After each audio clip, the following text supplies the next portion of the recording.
touch and go. There is no time to spare.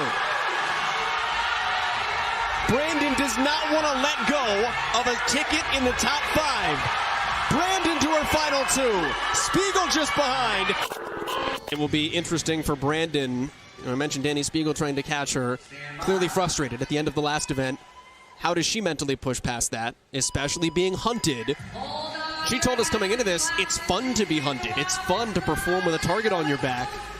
She's got one right here. And if I'm going to be honest, the nature of this event, if you had a frustrating event prior, if there's one event I could circle that it'd be fun to do angry, this might be the one. Put a little extra juice into that bike, put your head down on those burpee box jump overs, and then rip into that D-ball.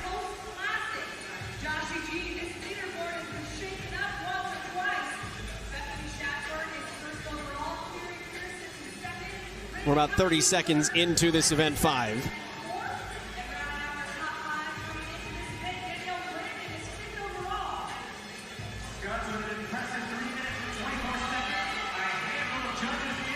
And earlier we saw Allison Scudds, who performed well at this event in 2017, set the time to beat. Well, back in 2017, Carrie Pierce set the time to beat.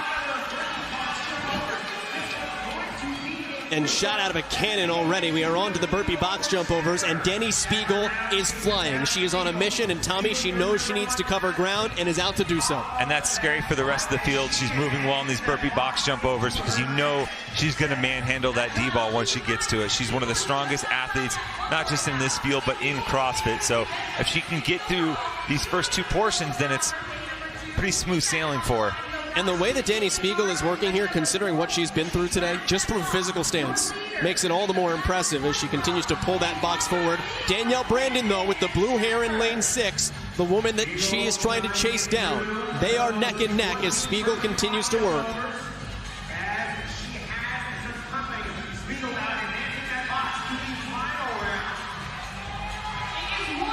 Allison Scudds, 3:24. Time to beat. We are more than halfway there. 10 D-ball cleans on the final movement.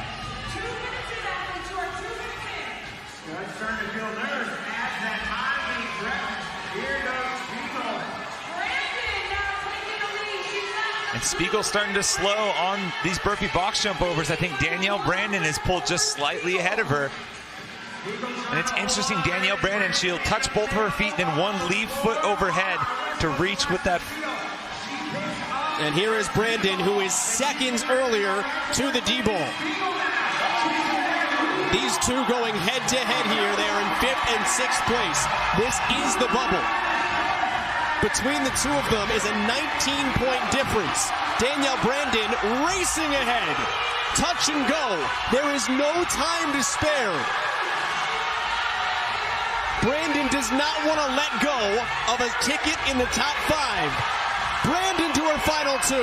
Spiegel just behind, but Danielle Brandon, how about the comeback? Oh, did Spiegel edge her out?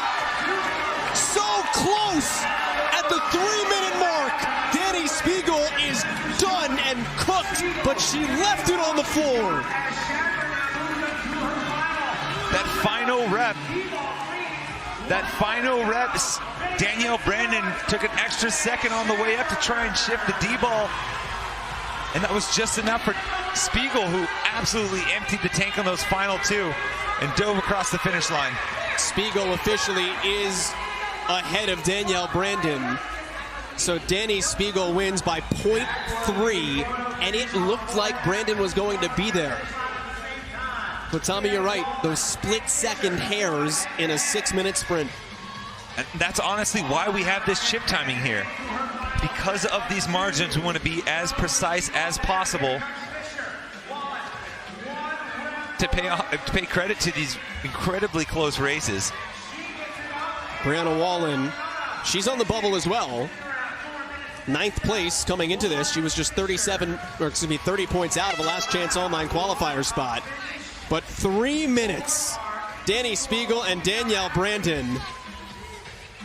Danny Spiegel's going to gain ground. Brandon will still be ahead of her. 19 points was the difference. That's not what was at stake there, but it makes it a whole lot more interesting heading into Sunday. But credit to Danny Spiegel, right? She finishes 27th in the ruck run. Looks like she could have an end to her weekend a little bit earlier because of how much she was struggling dealing with the heat exhaustion. How does she respond? A 5th, and then it looks like a 1st.